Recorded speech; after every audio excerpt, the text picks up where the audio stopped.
We all would like to feel that when we're locked in our homes at night sleeping, we're finally safe from the worries of the daytime world. But for Barbara Graff, in December of 1986, her own house turned out to be the most dangerous place she could be. An actress has helped us reconstruct the events of that winter night. It was the week before Christmas. Barbara had gone to bed shortly after midnight. By 2 a.m., the house was completely quiet.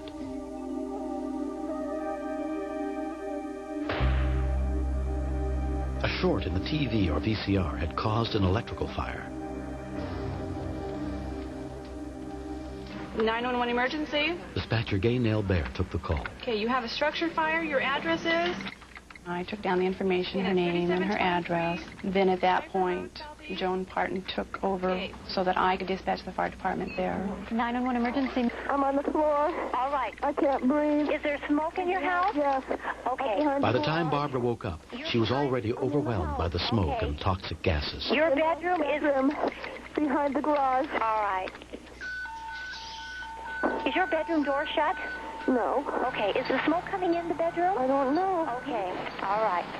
Can you work your way over to the window? Can you tell where the window is? The window is above my bed, and the smoke was too strong. Okay. You're doing real well. Stay real calm. We're going to help you. I'm going to die. No, you're not going to die. Please help me. We still have her on the line at this time. We are trying to get a better location. Olympia police arrived first, including Sergeant Bob McBride. We went around initially trying to find open doors or something that was unlocked so we could get into the residence. The window's locked. It's a situation where you're almost pulling your hair out. It's frustrating because you know there's somebody in there that needs your help, and your hands are sort of tied trying to figure out how you're going to get in there to help them. We tried to come in from the sliding glass window, but the inside the residence was so thick with acrid smoke, you couldn't even breathe. God, please. We're helping you. The police are there. And two kitties. Okay. Barbara, are your kitty cats there? They would be on the bed, which is higher. I eventually climbed in through a bedroom window and made numerous attempts trying to crawl through the house to get to where the lady was trapped. You could only hold your breath for so long and get so far where you feel like you're losing consciousness. McBride found one of Barbara's cats apparently dead. But none of the police officers could get far enough into the house to find her. Barbara, you're doing real well. You're staying calm, and that's the most important thing. I'm not. I'm afraid. Oh, please help me. God Almighty, please help me. It seemed to take a long time, even for me, and I thought, boy, it must seem like forever for her. I kept repeating to her, it's just a matter of a few more minutes, but I was also getting concerned and running out of things to say to her, to reassure her. The first fire truck arrived within 5 minutes of the call.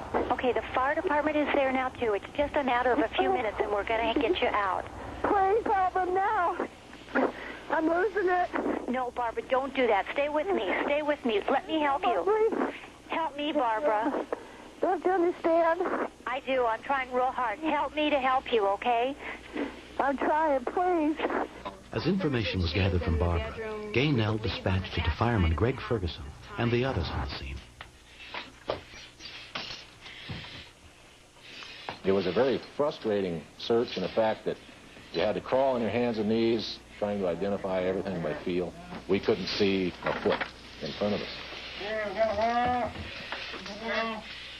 It's disorienting. It's like being underwater. You don't know which way's up.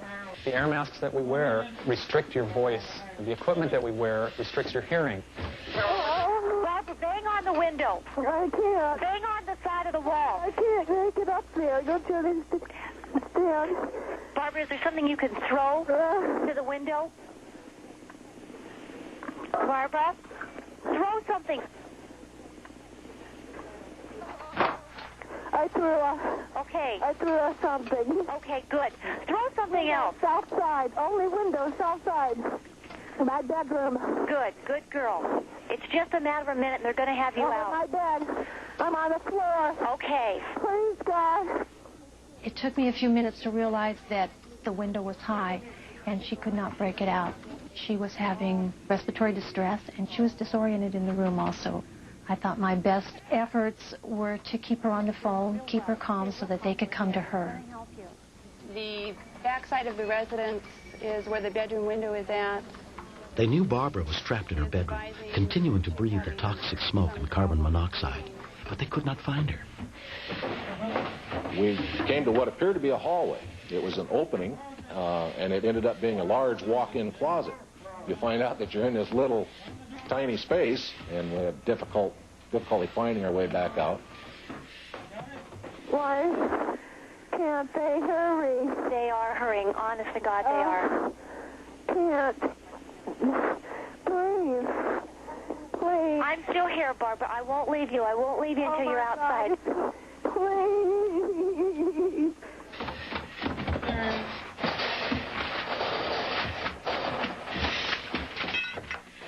Barbara? Barbara? Honey, I know. I'm dying. Can you hear somebody outside? But Can you hear them? please help. Speak up, Barbara. Please help me. Good. See, they're coming, Barbara. Please. Hang on. I stopped, held my breath, and I heard a moaning. Worked my way along the bed, and that's when I found her. It was a relief. The frustration factor was over. We'd done the first half of the job, finding the person. The second half was getting her out, keeping her alive. She was still conscious, but not responding real well. So I made the decision to take off my air mask and turn on the positive pressure so that the air actually shoots out of the mask and forces into her. By taking off his mask, Ferguson broke policy and risked his life for hers. Take a breath. Take a breath. They're giving her oxygen. Breathe it. You want to be able to just rush in and rush out like they do in the movies, but that isn't the way it works. That had to be a very terrifying experience because minutes seem like hours in a situation like that. 15 minutes after her call for help, Barbara was out of the house. She was treated for smoke inhalation and released from the hospital within hours. Both of her cats were also treated and successfully revived at the scene. It's every firefighter's dream to save somebody. We train for it, we work for it. That's our job to go in and get them out. And it gives us great satisfaction. Usually on a structure fire, you tell them to get out of the house and the fire department takes over from there. And I felt like I was part of the team. I was able to help them, help someone else. How about right here? Looks good to me. Lord. If Johnny hadn't been on the other end of that line, I think I'd have given up. I think I'd have just let it go. That was my only link with life then. She saved my life, along with Craig Ferguson. How do you express that? I don't know how to express that. Barbara's life has changed dramatically in the 3 years since the fire. Everything became more important to me. Your friends become more valuable.